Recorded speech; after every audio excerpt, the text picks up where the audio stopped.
Yeah, so Paul Kagame is the Rwandese president who came in power after the genocide war of 1994. I think you guys, everybody knows about it.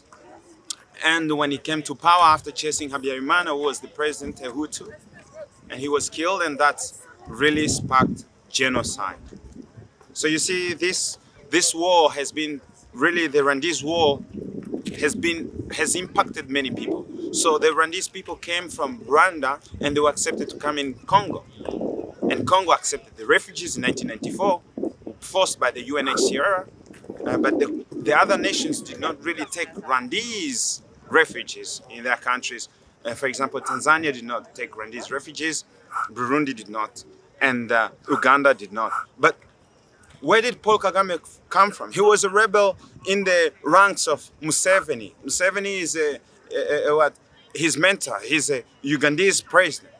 So after them being in power, they wanted now this story. You will get many more information from the internet. But my point is not to talk about Rwanda or to talk about Museveni. My point is to talk about the conflict that is going on. So, but just to make you understand that story, I need to mention a bit more which can help you to understand what is going on.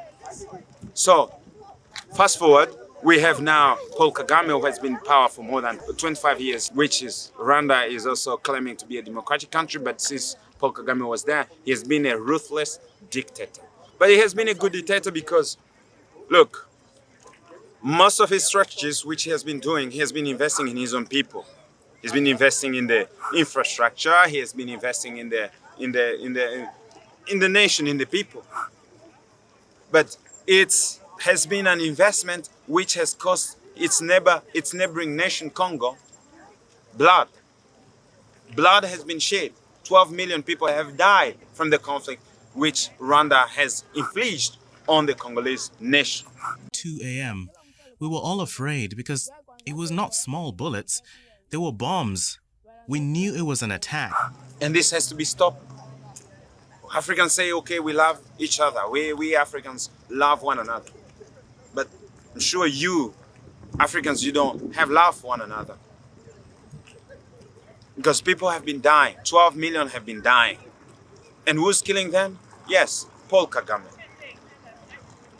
Has been infliging a war which he has been winning on, the minerals which he has been bringing from Congo, the coltan, the diamonds, any mineral you name it, it comes from Congo. And Congo has been bearing a high cost on this conflict.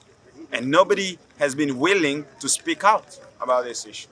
So, which I'm really trying to get you to get involved in saving lives here, in investing in saving lives. Because lives are getting lost. And most of all, recently there was a meeting between Tshisekedi, the Congolese president, and the Rwandese president, Paul Kagame, in Angola.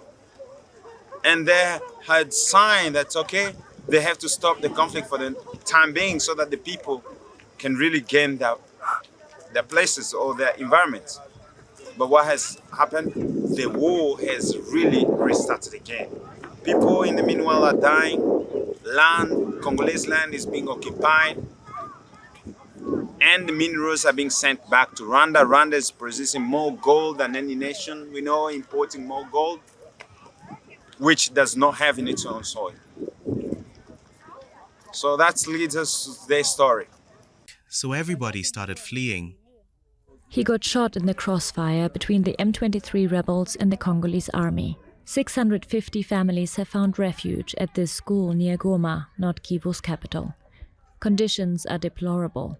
People sleep in classrooms, and they tell us there's no food or medicine. Should you actually buy the phones which you are buying to support the war? Should you buy the cars that you are buying to support the war? Or should you stop? Or can you do something actually to help? Because we are all victims of circumstances at the end of the day. If we do not help one another to go up, we'll all sink. So all the human community is together, and we have to help one another to climb up. You have your part to play. You have your share to do. Conflict is not just about them who are dying, but it's also about you, because everywhere you are, you'll be impacted. So we are in a global village. We have to live as in a global village. We have to behave as in a global village. You want us to cry about Ukraine, Ukraine? Can you do the same thing about Congo? Can you share?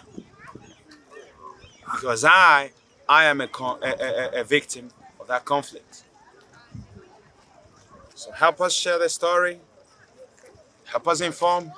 Because for fruitful investment to be done, there have to be peace. So we want peace. Enough with war, and thank you for sharing.